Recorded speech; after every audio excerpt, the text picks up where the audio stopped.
What we're going to hear is the latest speech by the Bart Board of Directors president about the Bart strike. And what we'll see in this speech is how similar everything is there to here.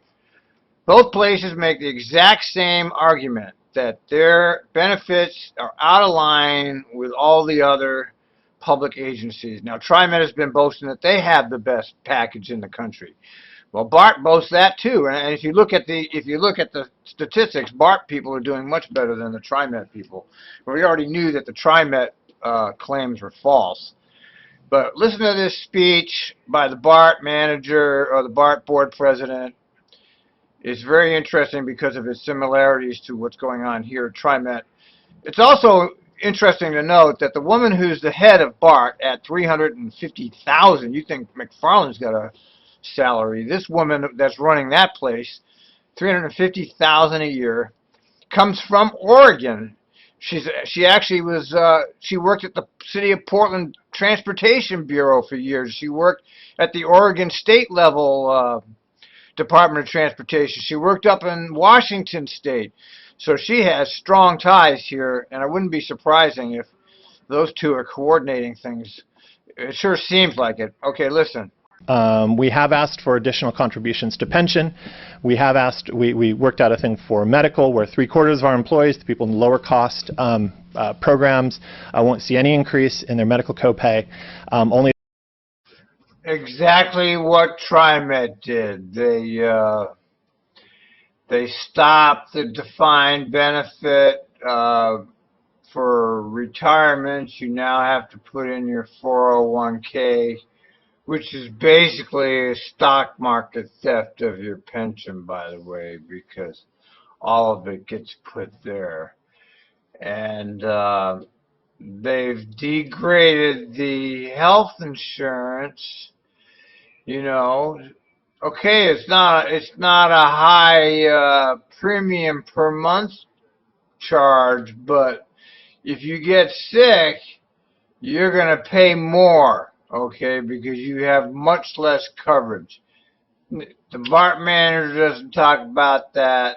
McFarland doesn't talk about that. Of course not. It wouldn't make good publicity. The people who stay in the costliest programs would see a big increase. So we accomplished two of our goals, which was an increased contribution to pension to help defray those increased costs and a way to contain medical costs. But we've done so in a way that offers our employees what they were asking us for, which is an increase in each of the 4 years of the contract. So now, as we sit at the table and we've been offering these agreements, we haven't really seen the union agreements or the union proposals coming down into what we feel is the settlement zone, what we feel is a reasonable amount of money to give to them, one that's in line with any other public agency contract in the region. Well, there you have it. The exact identical public relations idea that Trimet had. We're out of line with everybody else. They're out of line with everybody else. It's interesting that all the transit districts are out of line with everybody else. I find it fascinating that the same exact problem applies to every single transit district. You know, it's obviously baloney and it's obviously propaganda, and it's a template that these managers are following to create public opinion against workers. This is the whole idea of that guy getting up there and making that speech, is simply to influence public opinion. When McFarland gets up and makes a speech about how his union employees are so slowly strangling the company, what do you think the purpose of that is? It's to create public resentment against the employees. And in McFarland's case, he's created this universal hostile work environment. Does he give a shit about employees? Of course not. They don't care about drivers or mechanics. You're just a number to those people. They don't care if you come and go. They just get another one. I mean, look at how dead Trimet is. When people leave there, they have their little fake party, and that's that. The only real history of Trimet, of the people that work there, is in my blog, okay?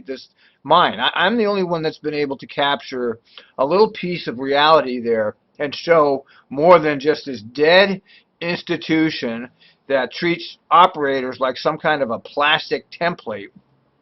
They welcome you in, they work you to death, and then they give you this little stupid party when you go out, and that's it. Nobody ever hears from you again. There's nothing there.